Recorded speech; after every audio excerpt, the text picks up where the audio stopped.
সবাইকে স্বাগত জানাচ্ছি। আমি দিদারুল ইসলাম দীপু। রামিজ শাহ হত্যার পাশাপাশি সারা বাংলাদেশে ধর্ষণ, নির্যাতন, নিপীড়নের প্রতিবাদে আমরা সাভারের মানববন্ধনের আয়োজন করেছি। আমাদের সংগঠন যুব জাগ্রত বিবেক ফাউন্ডেশনের পক্ষ থেকে আমরা অংশগ্রহণ করেছি, আমাদের যুব উদ্যোক্তা ফাউন্ডেশন পরিবারের পক্ষ থেকে অংশগ্রহণ করেছি।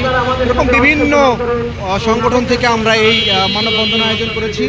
আপনারা সবাই আমাদের এই মানববন্ধন সফল করতে অংশগ্রহণ করুন। পাশাপাশি আপনারা পরবর্তীতে যারা ভিডিওটি দেখবেন অবশ্যই শেয়ার করবেন। আমরা চাচ্ছি সবাইকে আমাদের এই প্রতিবাদটা জানানোর জন্য।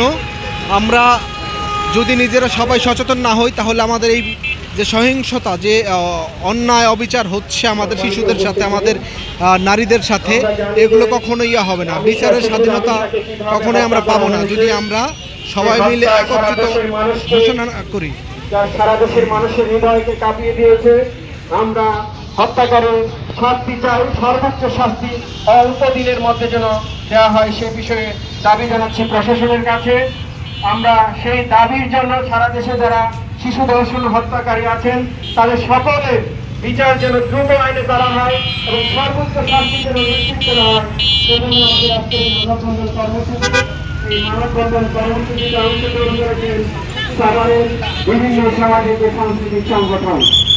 তাদের মধ্যে অন্যতম সংগঠনগুলি হচ্ছে সামাজিক পরিবেশ ও মানবাধিকার বাস্তবায়ন সংস্থা, সাভার নাগরিক কমিটি, সাভার এনজিও সমন্বয় পরিষদ, বাংলাদেশ মহিলা পরিষদ, মানবাধিকার উন্নয়ন কেন্দ্র, Savar citizen club limited, WCE foundation, private hospital owners association of Savar,